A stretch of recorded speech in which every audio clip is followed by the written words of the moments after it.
السلام عليكم ورحمة الله وبركاته. إن الحمد لله نحمده ونستعينه ونستغفره ونعوذ بالله من شرور أنفسنا ومن سيئات أعمالنا.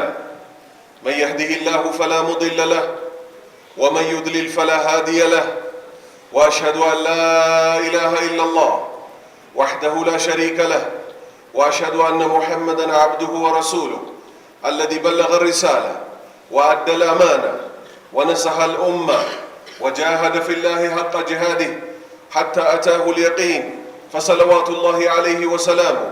يا أيها الذين آمنوا اتقوا الله حق تقاته ولا تموتن إلا وأنتم مسلمون.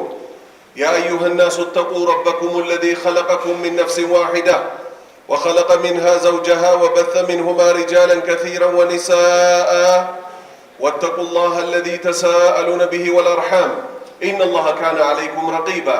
يا أيها الذين آمنوا اتقوا الله وقولوا قولا سديدا يصلح لكم أعمالكم ويغفر لكم ذنوبكم، ومن يطع الله ورسوله فقد فاز فوزا عظيما.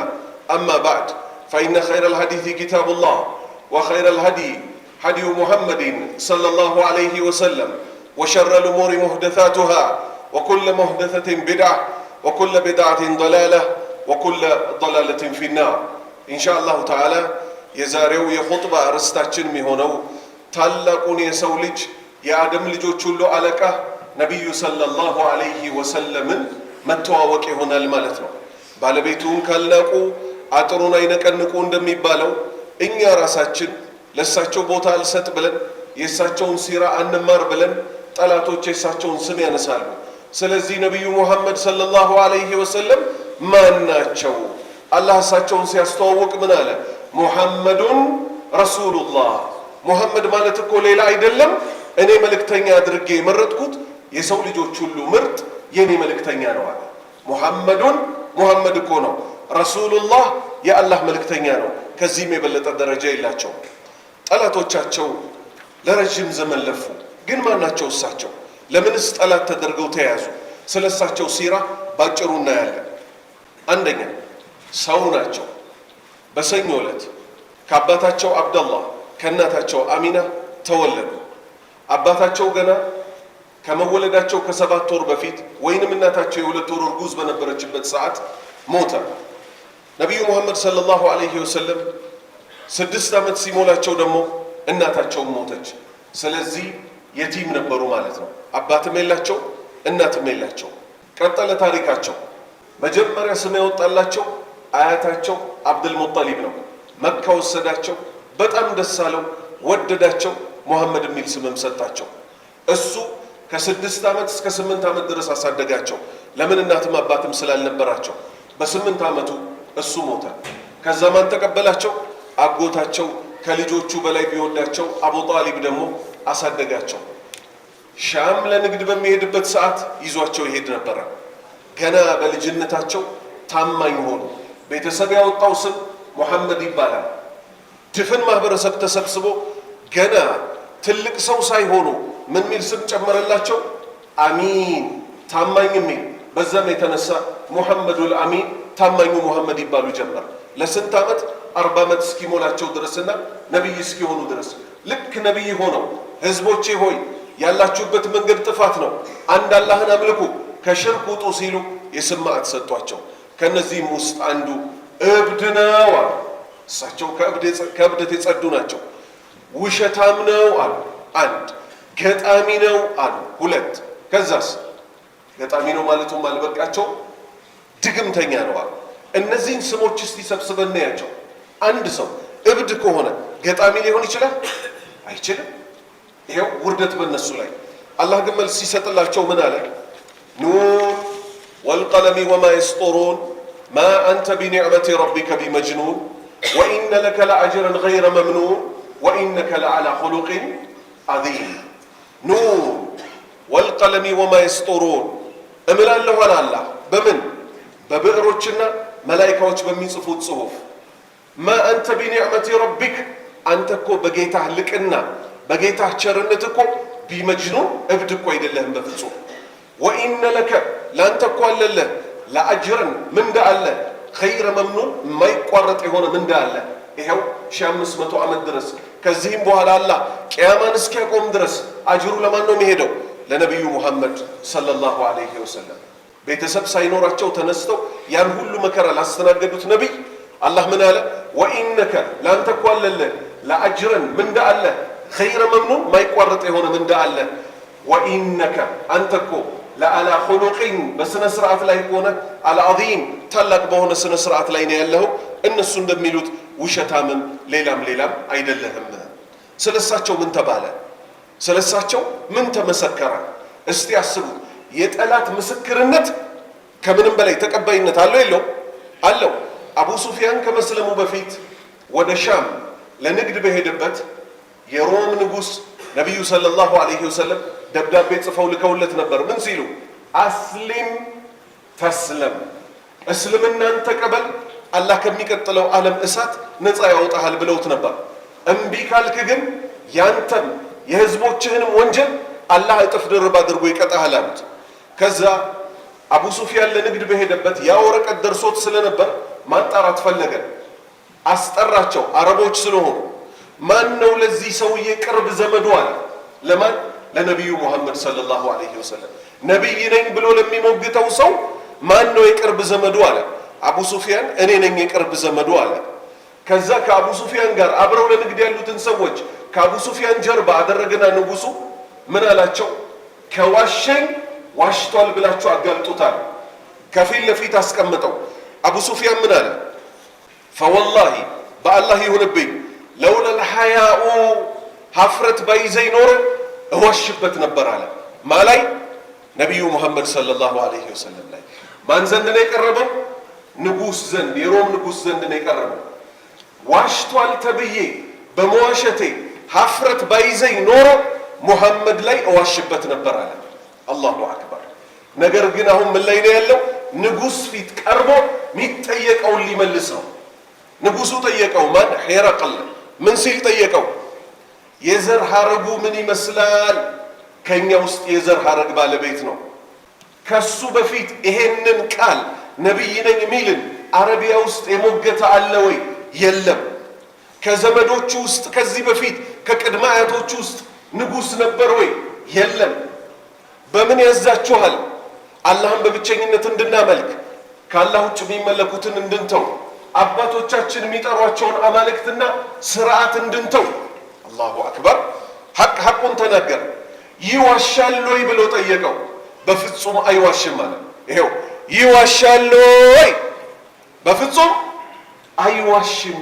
ማን ይህን ምስክርነት የሰጠው? አቡ ሱፊያን እስልምናን ከመቀበሉ በፊት ከዳተኛ ነው ወይ ሲል ጠየቀው። እስካሁን ለምናውቀው ከዳተኛ አይደለም። ነገር ግን አለ እኛ አሁን እዚህ ስለሆነ ያለ ነው አለ ምን ያድርግ ምን አላቅም አለ። አቡ ሱፊያን ራሱ ምን አለ? እሱን ማሳጣት ምችልባት ብቸኛ የተመቸችኝ ቃል እቺ ናት አለ። ማንን? ነቢዩ ሙሐመድን ሰለላሁ ዐለይሂ ወሰለም። ከዛ ንጉሱ ጠየቀው። ለአስተርጓሚው ምን አለው? እንዲህ ብዬ ጠይቄህ ነበር፣ መልሶቹን ልሰጥህ ነው አለ። የዘር ሐረጉ ምን ይመስላል? ራሳቸው ነቢዩ ሰለላሁ ዐለይሂ ወሰለም ምን አሉ? አደም አባቴ ዐለይሂ ሰላም ድረስ እኔ የመጣሁበት ዘር ዝሙት አያውቀውም አለ። ልብ በሉ። ሄረቅል ምን አለ? ልክ እንደዚሁ እኮ ነቢያት ከጥሩ ዘር ነው የሚወጡት አለ። ሁለት ከሱ በፊት ይሄን ቃል የተናገረ ነበር ወይ ነቢይ ነኝ የሚል? የለም ሲባል አለ ብትለኝ ኖሮ የሌላን ሰው መንገድ ተከትሎ ነው እልህ ነበር አለ። እሺ ከቤተሰቦቹ ውስጥ ንግስና የነበረው ነበር ወይ? የለም ብትለኝ ኖሮ የቤተሰቦቹን ስልጣን ለማንሳት አዲስ ስትራቴጂ ይዞ መጥቶ ነበር እልህ ነበር አለ። ድሆች ነው የሚከተሉት ሀብታሞች ነው የሚከተሉት ብዬ ጠየቅኩ። ድሆች አልከኝ። ድሆች እኮ ናቸው ነቢያት የሚከተሉት ብዬ መለስኩልህ አለ። አላሁ አክበር። ይዋሻል ያልኩ አይዋሽም አልከኝ። በሰዎች ላይ ካልዋሸ በአላህ ላይ እንደማይዋሽ እኮ አውቃለሁ አለ። ይሄን ሁሉ የሚመሰክረው ሙስሊም ያልሆነ ንጉስ ነው። ልብ በሉ። ይከዳል ያልኩ አይከዳም አልከኝ። ነቢያት እኮ አይከዱም አልኩ አለ። እኔ እኮ እንደሚወጣ አቅ ነበር አለ። ነገር ግን ከእናንተ ከአረቦች ውስጥ ይሆናል ብዬ አልገምትም ነበር አለ። አላሁ አክበር፣ አላሁ አክበር፣ አላሁ አክበር። ዛሬ እነሱ እንደሚናገሩት አይደለም። ከዓመታት በፊት ምን ይሉን ነበር? ዝናቡ መጣ፣ አንጠባጠበ፣ አሊ ሙሐመድ ቂጡን አጠበ ይሉን ነበር። አልሐምዱሊላህ ቆሻሻ የሚወጣባቸውን ቦታዎች እናጥባለን አናጥብም? እናጥባለን። ምስጋና ይገባው የንጽህናው መንገድ የመራን ጌታ። አላፈርንበትም። ዛሬ ግን ቆም ብለው ሲያስቡት በሽታ ሲያስቸግራቸው፣ ኪንታሮት ሲያስቸግራቸው ከ20 ዓመት ከ30 ዓመት በፊት ሲያሙን የነበረውን ጉዳይ ቤታቸው ውስጥ ቂጣቸውን ያጥቡ ጀመር። ዛሬም እኛ በያዝነው ሃይማኖት አናፍርም። በነቢዩ ሙሐመድ ሰለላሁ ዐለይሂ ወሰለም አናፍርም። ያ ንጉሥ ምን አለ? ይሄንን ሰው ባገኘው ኖሮ አለ ወደሱ በጣም እጠር ነበር እሱን ለማግኘት አለ። ፊት ለፊቴ ቢሆን እግሩን አጥብለት ነበር አለ። ፊት ለፊቴ ቢሆን እግሩን አጥብለት ነበር አለ። ከዛስ አንተ እንዳልከው ከሆነ እግሬ ያለባትን የንግስና ወንበር ሚቆጣጠራት እሱ ነው አለ። ማን? ነቢዩ ሙሐመድ ሰለላሁ ዐለይሂ ወሰለም። ተረጋገጠ አልተረጋገጠም? ተረጋገጠ። ጥርጥር የለው። ተረጋገጠ። ጥርጥር የለው። ከመካ ተባረሩ፣ መዲና ተቀምጠው ዓለምን አዳረሱ። አባት የሌለው እናት የሌለው የድሆች ሁሉ ድሃ ሀቅ ይዞ ባይመጣ ኖሮ አላህ ለዓለም ያደርስለት ነበር? አበደን አበደን። ወሊላሂ ልዒዘቱ ወሊረሱሊሂ ወሊልሙእሚኒን። ድል አላህ ነው፣ ለመልእክተኛው ነው፣ እንደሰጠው እውነት ሆነ፣ ለአማኞችም ነው። ሁለተኛ አምር ብን አልዓስ የተባለው ሶሐባ እስልምናን ከተቀበለ በኋላ ሞት አፋፍ ላይ ሆኖ ከእስልምና በፊት የነበረው ታሪኩን እንዲህ ሲል ይተርካል።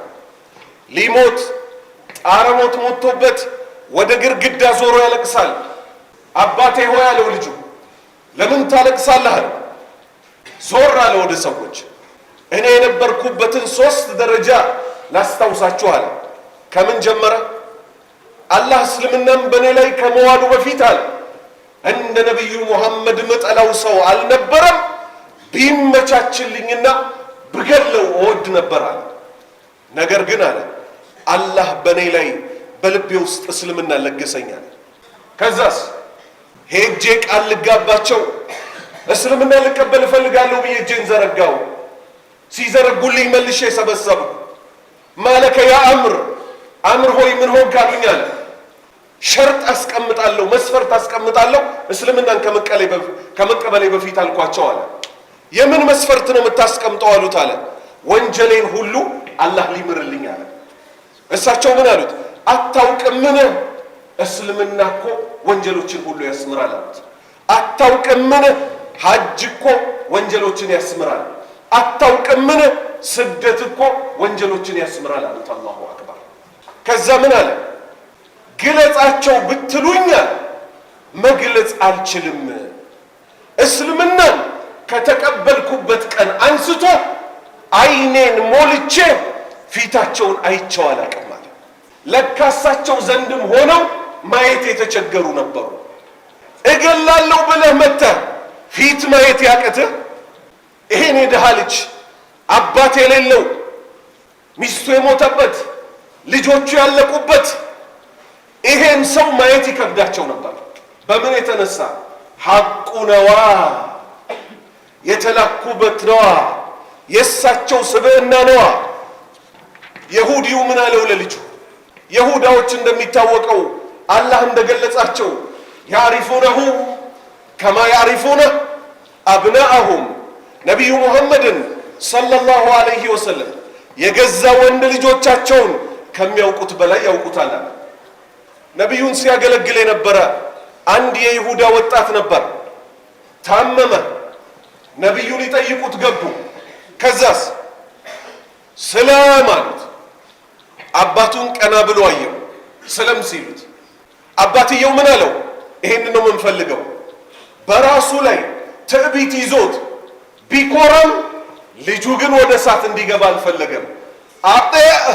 አበልቃሲም ሰለላሁ ዐለይሂ ወሰለም። አጤ እሺ በል ማንን? አበልቃሲም የቃሲምን አባት ነቢዩ ሙሐመድን እሺ በለዋል። እስልምናን ተቀበለ። በዛው ወደ አኼራ ሄደ። የእሳቸው መልስ ምን ሆነ? አልሐምዱሊላህ ምስጋና ሁሉ በጠቅላላ ለአላህ ነው። አለዚ አንቀዘሁ ሚንናር አላህ ከእሳት ያወጣው ሰበብ ላደረገኝ ምስጋና ለሱ ይሁን ለዓለማቱ ጌታ። ይሄው የሁዳው ራሱ መስክሯል እስልምናን ያልተቀበለው። በምን ላይ መሰከረ? የነቢዩን እውነተኝነት። እውነተኛ ባይሆኑ ኖሮ በገዛ ልጁ ላይ አይጨክንበትም ነበር?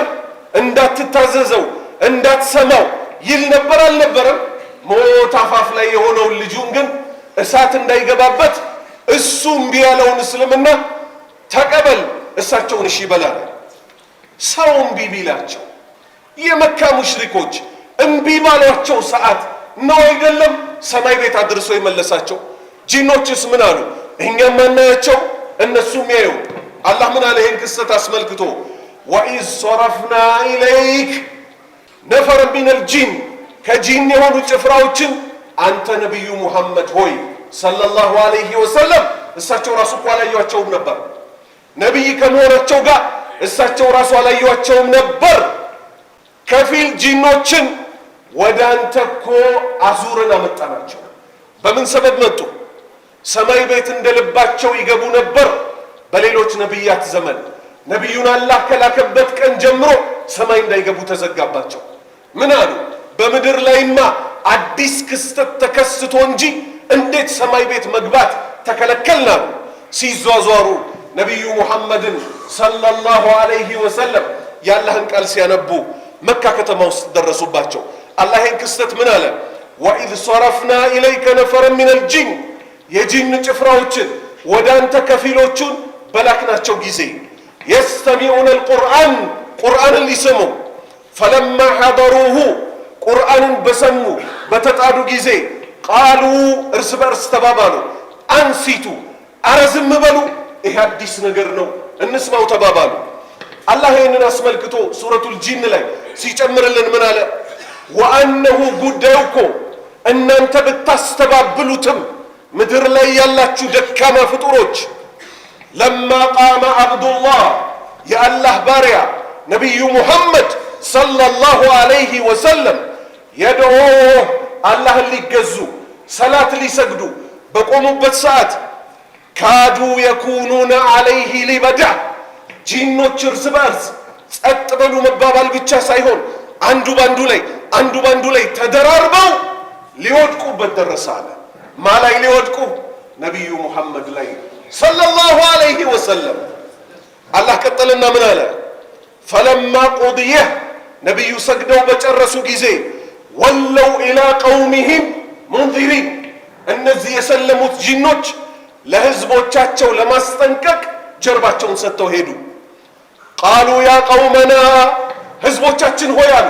እነሱ ደግሞ ዳዕዋ ሊያደርጉ ኢና ሰሚዕና ኪታበን እኛ እኮ መጽሐፍን ሰማን ኡንዚለ ሚን ባዕድ ሙሳ ከሙሳ በኋላ የተወረደ ሙሰዲቀን አረጋጋጭ ሲሆን ሊማ በይነ የደይ ከበስተፊቱ ያለውን የህዲ ኢለል ሐቅ ወደ እውነቱ የሚመራ ወኢላ ጠሪቅን ሙስተቂም ቀጥ ያለውን መንገድ የሚመራ ያ ቀውመና ህዝቦቻችን ሆይ አጂቡ እሺ በሉ ዳኢ አላህ የአላህ ተጣሪ የሆኑትን ነቢዩ ሙሐመድን ሰለላሁ ዐለይሂ ወሰለም ወአሚኑ ቢህ እመኑበት በሱ የግፊር ለኩም አላህ ይምርላችኋል ዙኑበኩም ሚን ዙኑቢኩም ከወንጀሎቻችሁ ወዩጂርኩም ይጠብቃችኋል ሚን አዛቢን አሊም ከአሳማሚው የጀሃነም ቅጣት። ወመን ላ ዩጂብ እሺ ማይል ሰው ማንን? ዳኢ አላህ የአላህ ተጣሪ የሆኑትን ነቢዩ ሙሐመድን ሰለላሁ ዐለይሂ ወሰለም እሳቸውን እሺ ያላለ ሰው እኮ ፈለይሰ ቢሙዕጂዚን አምላጭ ሯጭ ሾላኪ እኮ አይደለም። ፊል አርድ በአላህ ምድር ላይ ወለይሰ ለሁ ሚን ዱኒሂ አውሊያ ከአላህ ውጭም እኮ ረዳት የለውም አላህ በያዘው ጊዜ። ኡላኢከ ፊ ዶላሊን ሙቢን እነዚህ እኮ ግልጽ ጥፋት ውስጥ ነው ያሉታል። ስለዚህ ምን አየን?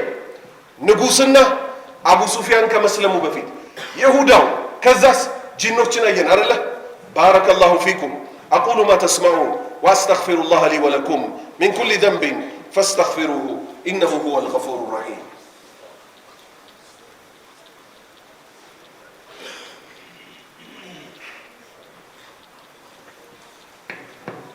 አልሐምዱሊላህ ወሰላቱ ወሰላሙ ዐላ ረሱሊላህ ወአሽሀዱ አን ላ ኢላሃ ኢለላህ ወሕደሁ ላ ሸሪከ ለህ ወአሽሀዱ አነ ሙሐመደን ዓብዱሁ ወረሱሉሁ። አሁን ደግሞ ወደ ከፊል ጉዑዝ አካላት ባላህ ፍቃድ እንጓዛለን። ነቢዩ ሰለላሁ ዐለይሂ ወሰለም ብዙ ሰው ከመስለሙ በፊት መዲና ላይ መሬት ላይ ቆመው ነበር እስልምና የሚያስተምሩት። ከመዲና ሰዎች ውስጥ አንድ ሴት ወይንም አንድ ወንድ መጡና ለምን ለርሶ ለሰው ከፍ ብለው ዳዕዋ እንዲያደርጉ ሚንበር አንሰራለሁትም ተባሉ። ይሄው ዛሬ ኹጥባ የምናደርግበት ሚንበር። እሳቸው ምን አሉ? እንደፈለጋችሁ አሉ።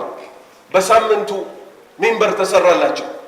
ከዛ በፊት ዳዕዋ ያደረጉ የሚደገፉበት የሆነ የተምር ዛፍ ከዛስ ተቆርጦ ጉቶ የሆነ ነበር። አላህ ምን አለ? ወኢን ሚን ሸይኢን ኢላ ዩሰቢሑ ቢሐምዲ ረቢህ። ጌታውን የሚያጠራ ቢሆን እንጂ እኮ አንድም ነገር በሰማይም ሆነ በምድር ውስጥ የለም ባለው መሰረት በሳምንቱ ልክ ሚንበሩ ላይ ሲወጡ ያ ጉቶ ህፃን ልጅ እንደሚያለቅሰው አለቀሰ። ቡኻሪ ነው የዘገቡት ሐዲሱን። ቡኻሪ ነው የዘገቡት ሐዲሱን። ነቢዩ ሰለላሁ ዐለይሂ ወሰለም ከሚንበራቸው ላይ ወረዱ፣ ተጠጉ፣ አቀፉት፣ ዝም አሰኙት። ህፃን ልጅ ሽሩሩ ተብሎ ዝም እንደሚሰኘው። ከዛ ምን አሉ? እኔ እሱ ጋር ሆኜ ስናገር የነበረው ዚክር ስለ ተወገደበት እኮ ነው የሚያለቅሰው አሉ። ሃዛ ነቢዩና ሰለላሁ ዐለይሂ ወሰለም ፊ ዱንያ ወልአኺራ ማናፍርባቸው ሰው ናቸው። ሰው እምቢ ቢል እንዲህ አይነት የጉዑዝ አካል እሳቸውን ሰምቶ ምን የሚያደርግ ነው? የሚያለቅስ ነው። እሁድ ተራራን አስመልክቶ ምን ብለዋል? እሁድ ተራራ ነው አሉ። ይወደናል፣ እንወደዋለን።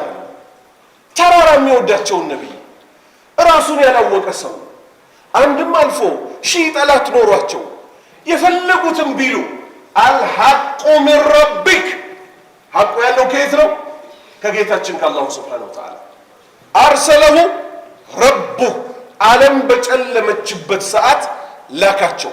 ከዚህም ጨለማ እንድንወጣ ሰበብ ሆኑ። ሰበብነታቸው እውሮች ካላወቁ እኛ አይን አለን ምንል ሰዎች እንደናበራለንን? በዚህ በግልጽ በቀን ብርሃን አንደናበርም። የግመሉ አስለቅሶ እንስሳን አላህ መለኮታዊ ራእይ አስችሎ የላካቸው እንጂ ማን ማውራት ይችላል? እንስሳን ያላህ ባሪያዎች ሆይ ማንም አይደል?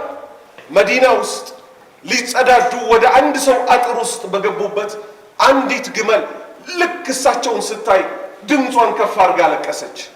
ጠጋ እዚህ አንገቷ ጆሮዋ ስር ላብ የሚወጣበትን ቦታ አሸት አሸት አድርገው ጸጥ አሰኟት። ይሄም ሙስሊም ነው የዘገበው፣ ቡኻሪም ላይ ያለ ሰሂህ ነው ሐዲሱ። ከዛ በኋላ ማን ነው የዚች ግመል ባለቤት አሉ። ሰው ያላወቀላትን እኔ ብሎ አንድ የመዲና ሰው መጣ። ግመሏ እኮ ስሞታ አሰምታለች፣ ነግራኛለች እንደምታስርባትና ከአቅሟ በላይ ስራ እንደምታሰራ። አላህን አትፈራምን? አላህ ባንተ ስር ባደረጋት እንስሳ። እኚህን ነብይ ነው ዛሬ ሊነኩ የሚሞክሩት። እኚህን ውድ ያላህ ባሪያ ነው ሊነኩ የሚሞክሩት። መጽሐፉን ቀጣጥሎ ነው ያመጣው ይላሉ። አልሐምዱሊላህ አላህ ማንበብም መጻፍም እንዳይችሉ አድርጎ ላካቸው። አነብይል ኡምይ መጻፍና ማንበብ ማይችለው ነብይ። ሌሎች ሰዎች መጻፍና ማንበብ ችለው እንዴት ነው እኚህ ሰውዬ መጻፍና ማንበብ ያልቻሉት ካልክ ጥበቡን አላህ ይነግርሃል። ከእሳቸው በፊት ብዙ መጽሐፎች ነበሩ፣ የተሰረዙ የተደለሱ። መሰረታቸው ግን የማን ቃል? ያላህ ቃል። ስለዚህ መጻፍና ማንበብ ከቻሉ ምን ብለው ሊሞግቱ ነው? ላለመስለም ከሌላ መጽሐፍ ላይ ጽፎ ያመጣው ቢሆን በምን እናውቃለን ሊሉ ነው። አላህ ግን ስማቸው የት ጋር እንዳለ እማያውቁ ነብይ ያደረጋቸው። ልባቸውንስ ምን አደረገው? ይሄን ሁሉ ቁርአን ይሄን ሁሉ ጥበብ በልባቸው አሰፈረው። ላ ቱሐሪክ ቢሂ ሊሳነከ ሊተዕጀለ ቢህ ቁርአን ያመልጠኛል ብለህ አትቸኩል። እኛንን በልብህ ላይ የምናሰፍረው አላሰፈርባቸው። 1500 ዓመት ተንከባለለ ሐቁ። ምን ተብሎ ነበር? ሙሐመድን ያገኘ 100 ግመል እንሰጠዋል። በሕይወትም ገሎ ምን ስላረጋቸው? ሐቅን ስለያዘ። ዋሻው ውስጥ ድረስ ተከተሉት። አላህ አይናቸውን ጋረደው። ሰይፍ ይዘው በሩ ላይ ቆሙ። ምን ሊያረጉ? ሐቁን ሊገሉት። ሐቅ ይገደላል? አይገደልም። ሰይፉን በያዙበት በፊታቸው ላይ አልፈው ሄዱ። ወጀዐልና ሚን በይኒ አይዲህም ሰደን ወሚን ኸልፊህም ሰደን ፈአኽሸይናሁም ፈሁም ላ ዩብሲሩን። ያዩበታል፣ አላይኑ። አላህ ምን አለ? ከበስተፊታቸው ከበስተኋላቸው አጨለምንባቸው፣ ውዱ መልእክተኛዬ በመካከላቸው እንዲያልፍ አረኩታል። ሙሳም በባህሩ ያሻገረው ጌታ ሰይፍ ከያዙ አውሬዎች ታላቁን ሰው አስመለጠ። ቀናቸው ሲደርስ ደግሞ ወሰደ። ሶሃባዎች እንዴት ነበር የሚወዷቸው? አንዲት ሴት ልብስ በእጇ ሸምና ሰፍታ መጣች። በእጄ ሰፍቼ ሎታለሁ ስጭኝ አሉ። ስለፈለጉት ለበሱት፣ አማረባቸው፣ ፈለጉት ልብሱን። እዛ ውስጥ ከተሰበሰቡ ሶሃባዎች ውስጥ ለኔ ስጠኝ አላቸው። የእሳቸው መልስ ምን ሆነ? ቃለ ነዓም እሰጥሃለሁ አሉት። እየፈለጉት ብለናል አይደል? ተጠይቀው እምቢ የማይሉት ነብይ እሰጥሃለሁ አሉት። ትንሽ ቆይተው አውልቀው ሰጡት። ከዛስ ፈቃለ ለሁ ልቀውሙ ማ አሕሰንት፣ ሰዎች ተቆጡት። ልክ አልሰራህም አሉት። ተጠይቀው እምቢ እንደማይሉ እያወቅህ እንዴት ትጠይቃለህ ተባለ። ስሙ የእሱን መልስ። ፈቃለ ረጁሉ፣ ግለሰቡ አለ ወላሂ በጌታዬ ይሁንብኝ ማ ሰአልቱሃ፣ አልጠየቅኳቸውም እኮ ይህችን ልብስ ኢላ ሊተኩነ ከፈኒ፣ ስሞት እኮ የእሳቸው ገላ ነክቶት ስለነበር ከፈኔ ሆኖ እንድቀበርበት እንጂ በዚች ምድር ላይ ልለብሰው አልነበረም ልብሱን የጠየቅኩት አለ። ቃለ ሳህሉን፣ ሐዲሱን የዘገበው ምን አለ? ፈካነት ከፈኑ፣ ሲሞትም እኮ የተቀበረው በዚህ ልብስ ነው። እንገላለን ብለው መጥተው ሰውነቱን የነካ ጨርቅ ይሰጠን ያሉ ሰዎች ምን ድግም ተሰርቶባቸው ነው? ገንዘብ አላቸው እንዳይባል በገንዘብ ደልለው አይደለም፣ ለራሳቸው ደሃ ናቸው። በሐቅና በፍቅር ካንበረከከው 1000 ዓመት ድረስ ያስለቅሳል። አየናቸው? አላየንም። ምን አይነት ሰው ናቸው? አናቃቸው። የሐቅ ባለቤት ስለሆኑ ግን ማንም ሙስሊም የለም ጌታውን ከማየት ቀጥሎ የእሳቸው ጎረቤት አድርገኝ የማይል። እነዛ ሶሃባዎች አብረዋቸው ኖሩ። መሞትንም እንደሚሞቱ አወቁ። ሞተው ደግሞ ጀነት ውስጥ 100 ደረጃ እንዳላወቁ ጀነት ትገባላችሁ እየተባለ እንዳልተመሰከረላቸው የእነሱ መልስ ምን ሆነ? ጀነት ውስጥ የእርሶ ጎረቤት ወይስ ሌላ ጀነት ውስጥ የሚል ጥያቄ አነሱ። አረቢዓ እብን ካዕብን አልአስለሚይ ቃል ኩንቱ አቢቱ መዓ ረሱሊላሂ ሰለላሁ ዐለይሂ ወሰለም። ረቢዕ ምን ይላል? ነቢዩ ቤት እኮ አድር ነበር አለ ሰለላሁ ዐለይሂ ወሰለም። ፈአተይቱሁ ቢውዱኢህ ወሓጀቲህ፣ ውዱ ማድረጊያ እስቲንጃ ማድረጊያ ይዤላቸው መጣሁ አለ። ፈቃለ ሊ፣ ለእኔም አሉኝ፣ ሰል ጠይቀኝ እስቲ ያሉት። በጣም ድሃ ከነበሩ ሶሃባዎች ውስጥ ነው ረቢዕ ማለት። ከአንድ ጨርቅ ውጭ የሌለው ዱንያ የሚጠይቅ መስሏቸው እሳቸው ጠይቀኝ አሉት። የእሱ መልስ ምን ሆነ?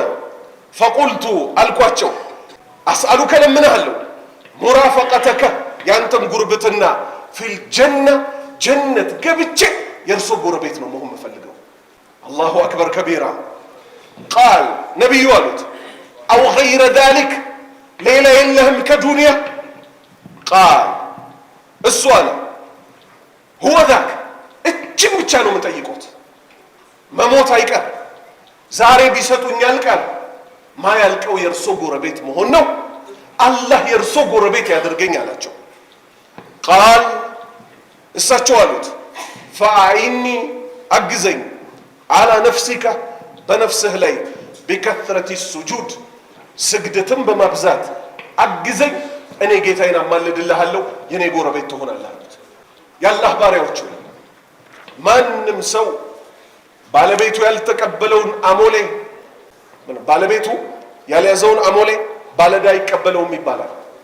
እኛ እኮ ነን እንዲነኩ ሰበብ ይሆን። አንተ ካልኮራህበት ካላከበርከው ያንተ ነብይ እኮ እንዲህ ነው ብሎ ያነሳልሃል። አንድም የሚያነሱት ጥያቄ የሚነሳ ጥያቄ አይደለም። ለምን አነሱት ካልክ ሃይማኖትህን ስለማታቅ እንዳለው እሳቸውን የሰደበው ሰው እንዲያፍሩበት እናደርጋቸዋለን አለ። እኛ እናፍርባቸዋለን? በራሳችን ያፈርን ቀን እናፍርባቸዋለን።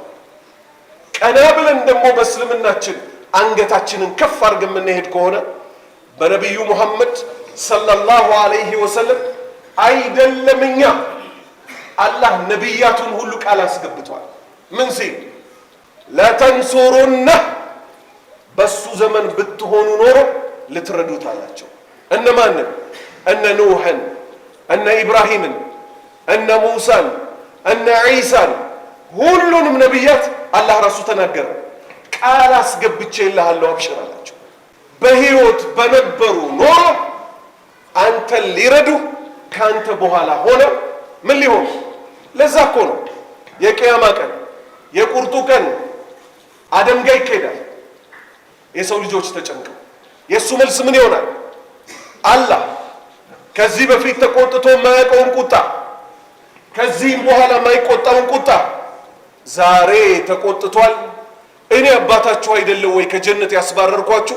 እኔ ላማልዳችሁ አልችልም። ሂዱ ወደ ኑህ የመጀመሪያ መልእክተኛ አድርጎ ወደ ላከው ወደ ኑህ ይኬዳል። ምክንያት ያቀርብና እኔ ለዚህ የተገባሁ አይደለሁም፣ ሂዱ ወደ ኢብራሂም ይላል። ኢብራሂም ምክንያት ያቀርባል። እኔ ለዚህ የተገባሁ አይደለሁም፣ ሂዱ ወደ ሙሳ ይላል። ሙሳ ምክንያት ያቀርባሉ። ሂዱ ወደ ዒሳ። ዒሳ ምንም ምክንያት አያቀርብም፣ እኔ ለዚህ የተገባሁ አይደለሁም ይላል። እሳቸው ምን ብለዋል? ሰለላሁ ዐለይሂ ወሰለም ሁሉም ነቢይ ተቀባይነት ያለችው ዱዓ እኮ ነበረችው እዚህ ምድር ላይ አፋጠናት፣ እኔ ግን ደበቅኳታል። ለምን? ለኡመቶቼ የጭንቁ ግን ላምባልድበታል። እዚህ ስንት መከራ ደርሶባቸው ነበር አልነበረ? ያቺን ዱዓ መሽረጥ አድርገው መጠቀም ይችሉ ነበር አልነበረ? ግን ወለልአኺረቱ ኸይሩን ለከ ሚነል ኡላ። እቺ ምድር ጠፊናትና ዱዓውን እዚህ አልፈለጉትም። እውነተኛው ዓለም ላይ ለኛ ሊያማልዱበት የሰው ልጆች በጠቅላላ ዛሬ የሚሰድባቸው ልብ በሉ፣ ለጀነት አይደለም የእሳቸው ሸፋዓ በዛ ሰዓት ፍርድ እንዲፈረድ ብቻ የሰው ልጆች ዛሬ የሚሰድባቸው የሚያከብራቸው ሄዶ እሳቸው ስር ይንበረከካል። እባኮትን አማልዱ። የእሳቸው መልስ ምን ይሆናል? ነዓም አነ ለሃ፣ አዎ አላህ በሰጠኝ ስልጣን መሰረት እኔ ነኝ ለእሷ የተገባሁት። ከዛ አርሽ ስር ሄጄ እደፋለሁ አሉ። አላህ ረዥም ሰዓት መተውን ይተወኛል አሉ። ዛሬ አላቀውም አሉ እንዴት ብዬ እንደማወድሰው ረዥም ሰዓት አወድሰዋለሁ አሉ። ምን እባላለሁ አሉ? ያ ሙሐመድ ሰለላሁ ዐለይሂ ወሰለም ኢርፋዕ ራእሰክ፣ ጭንቅላትህን ከመሬት ላይ ከፍ አድርገው፣ ሰል ጠይቅ፣ ትውጣ ትሰጣለህ፣ ወሽፋዕ አማል ቱሸፋዕ፣ ምልጃህ ተቀባይነት ይኖረዋል እባላለሁ አሉ። ምን እላለሁ አሉ? ጌታዬ ሆይ ባሪያዎችህ እኮ ተጨነቁ፣ አማኙም ከሃዲው አንድ ላይ ሆኖ አንተ ተቆጥተህ እባክህ ፍረድ እለዋለሁ አሉ። የእሳትና የጀነቱ ይለየዋል። ፈሪቁን ፊል ጀነቲ ወፈሪቁን ፊ ሰዒር። የጀነት ጓዶች ይለያሉ፣ የእሳት ጓዶች ይለያሉ። የጀነት ባለቤቶች አላህ ከነሱ ያድርገን። የጀነት 8 በሮች ላይ ሄደው ይቆማል። በሩን ማን ይክፈትላቸው? በሩን ማን ይክፈትላቸው? እሳቸው አሁንም ይጠራሉ። ለጀነቱ ጠባቂ ምን ይሉታል? ክፈት ይሉታል። ማነህ አንተ ይላቸዋል። ሙሐመድ ነኝ ይሉታል። ለአንተ እንጂ ለማንም እንዳልከፍት እኮ ታዝዣለሁ ይላል። 8ቱም በሮች ቃ ቃ ቃ እየተባሉ ይከፈታሉ። ያ ሁሉ የጀነት ሰው በተመደበለት በር ይገባል። እሳትስ ቀድማ ተከፍታ ልትበላ ተዘጋጅታ አስገብታ ትቀረጥፋለች። እነማንን? ተውበት ካላደረጉና የነቢያትን መንገድ ካልተከተሉ ዛሬ የሚክዱባቸው ነቢዩ የሚነኩ በጠቅላላ እሳት ለነሱ ተደግሷል። ስለዚህ ኢባደላህ በዲናችን አንገታችንን ከፍና እኛ ያፈርንበትን ሰው ይቀበለኛል ተብሎ አይገመትም። የነቢያችንን ስብዕና የትም ቦታ ስናወራ እናውራው። ነቢዩ እኮ ውሸት ከልክለዋል። ራሳቸው እኮ ያውቁታል። ሙስሊም አይዋሽም ይሉ ነበር። ዛሬ እኛ ውሸታም ሆነ። አየህ አይደለ? ሙስሊም አማና አይበላም ይባል ነበር። ዛሬ አማና ማብላት ጀመር። ስለዚህ በምላሳችንም የእሳቸውን ሐዲስ እናስተላል፣ በተግባርም እሳቸው ያስተማሩትን ሰው ሆነን እንገኝ። ከዛ በኋላ እንከበራለን። አለበለዚያ ግን ዋናውን ነኩ ማለት አንተ ርካሽ ስለሆንክ ነው። ተነክተሃል በደንብ። እኛ ጥሩ ሰዎች ብንሆንስ ማንም አላህን ማንም ነቢዩ ሙሐመድን ሰለላሁ ዐለይሂ ወሰለም አይነካም። ኢነላህ አመረና ቢአምሪን ዐዚም በዳ ቢነፍሲህ ቃኢለን ኢነላህ ወመላኢከተሁ ዩሰሉነ ዐለ ነቢይ ያ አዩሃ ለዚነ አመኑ ሰሉ ዐለይሂ ወሰሊሙ ተስሊማ اللهم صل وسلم وبارك على نبينا محمد اللهم ربنا آتنا في الدنيا حسنة وفي الآخرة حسنة وقنا عذاب النار اللهم تقبل منا إنك أنت السميع العليم وتب علينا إنك أنت التواب الرحيم وأقم السلام.